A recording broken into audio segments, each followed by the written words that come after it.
Olwaleero bannakibiina kya NRM lwe balonze abanaabakwatira bbendera ku bifo okuli ekya ssentebe wa disitulikiti, bammeeya wamu ne bakansala, wabula nga mu disitulikiti ey'e Mukono zigenze okuwera ssaawa 6.5 ng'ebifo omulonderwa ebisinga bikalu, nga n'abasinga babadde baagala okulonda babadde basooka kusaba ssente olwo balyoke beetabe mu kalulu kano.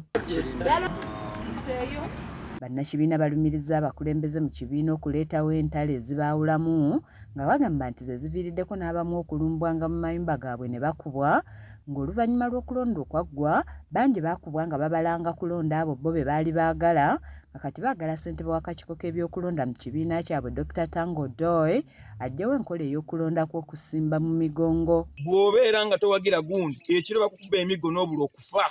Kati abantu bagamba bwe banaabeera nga bafudde ani agenda okulabirira abaana baabwe?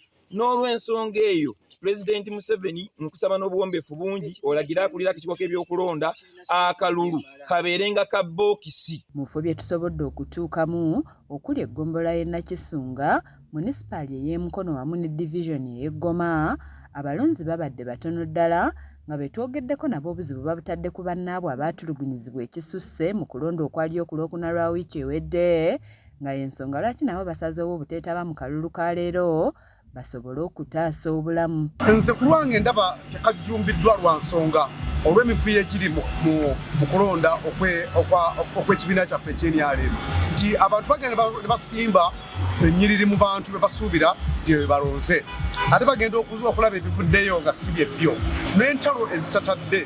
Bano beekokkodde enkola y'okusimba mu migongo nga bagamba nti efuuse ya bulabe eri obulamu bwabwe, ne basaba akakiiko akatwala ebyokulonda mu kibiina okugiggyawo. Okulonda bakukooye lwa nsonga, okulonda ddala kuno okwokusimba mu mugongo kutali kwa kyama.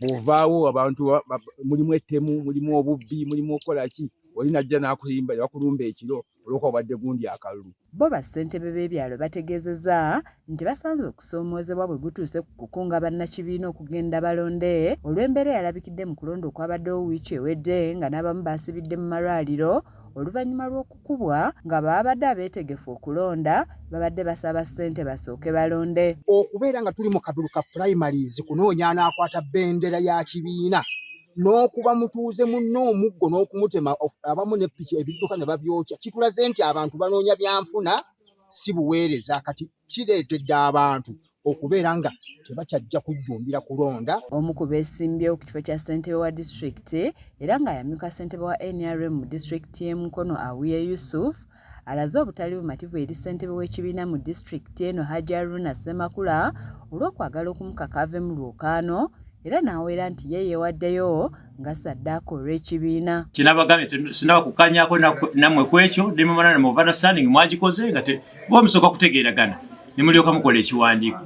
Nze ne ŋŋaana okusaalinga ekiwandiiko ne ŋŋaana ne bayomba nnyo. Njagala obbakubiriza era bategeeza nti nze wendi sijemedde Ssemakula, naye nze nga candidate nina eddembe lyange ery'obwebange. Hajji Haruna Ssemakula agamba tikituufu baayise Awiye bakkaanya alekere Lukooya Mukoome ayitewo nga tavuganyiziddwa, kyokka nga bw'abuuziddwa ku nsonga lwaki okulonda tekujjumbiddwa abiwakanyiza ng'agamba nti kujjumbiddwa nnyo. Tulekere Mwami Lukooya ate ne Mwami Lukooya ateekewo enkola bw'anaakola nammwe musobole okuweereza bannamukono, era ne tukkaanya Mwami Lugoloobi mwebaza nnyo obumu bwe yalaze. Tetulina kavuyo konna mu Mukono, tetulina kavuyo mu byakulonda. Ekisooka n'akakiiko k'ebyokulonda ffe bano mu disitulikiti y'e Mukono twakaawula. Leero bannakibiina kya NRM okwetooloola eggwanga lwe balonze abakulembeze ku mutendera gwa disitulikiti nga bano be bagenda okubakwatira bbendera